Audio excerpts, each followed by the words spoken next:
How many of you want to work in a really nice workplace culture?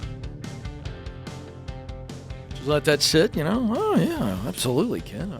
Boy, what's that like?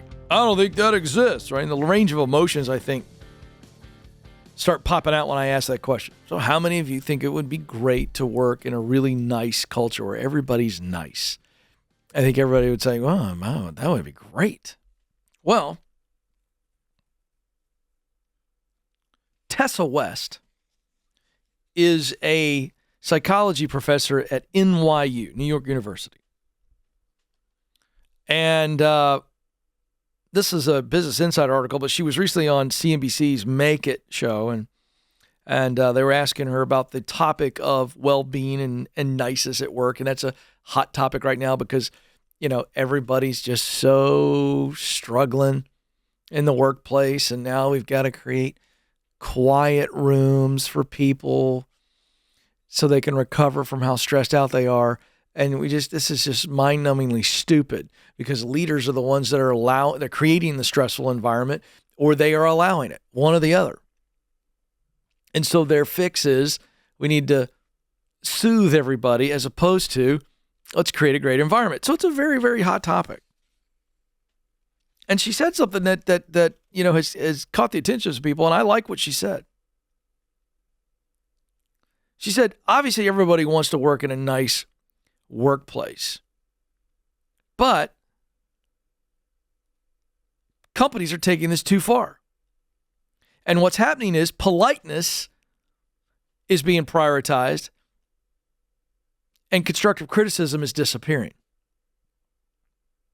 Now, the very phrase constructive criticism assumes that it is not attacking, belittling, dehumanizing.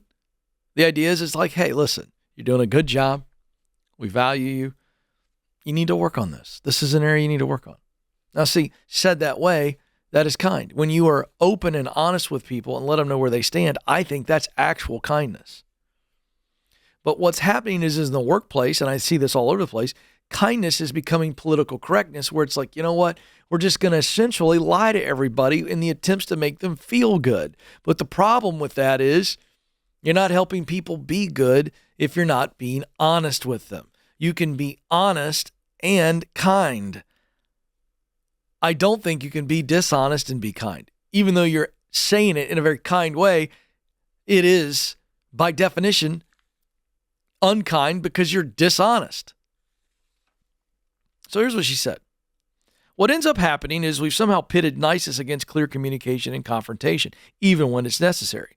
There's this false dichotomy of if you're critical, that means you're toxic. Positive feedback, that's what people want. She goes on, nice isn't always better. Sometimes nice is a cop-out. One of the biggest red flags, she says, for a culture of niceness is when there's no psychological safety to actually speak about strengths and weaknesses. Folks, I'm going to suggest to you that if this culture is being called nice, where there's no psychological safety to be honest, it's actually not nice. It's very controlling. You get your hand slapped. You get called into the office when you're honest, and you're honest in a dignified way. You're not unkind. You're not belittling someone. You're not yelling at them. You're not attacking them, but just pointing out things that need to be pointed out is a form of confrontation, and confrontation is good if confrontation is respectful. But we live in a day and age where everybody is so easily offended.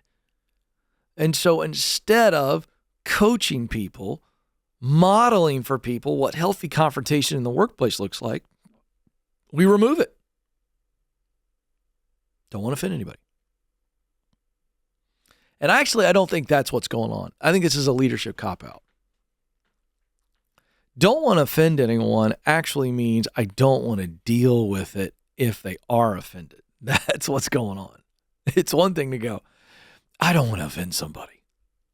No, you don't want to say anything, do anything that offends them and then have to deal with the aftermath. So weak leaders, tired leaders, overwhelmed leaders just avoid it altogether. They don't want to deal with the other side of just telling the truth. It's fascinating stuff. I don't want nice. I want honest, because I think honest is nice.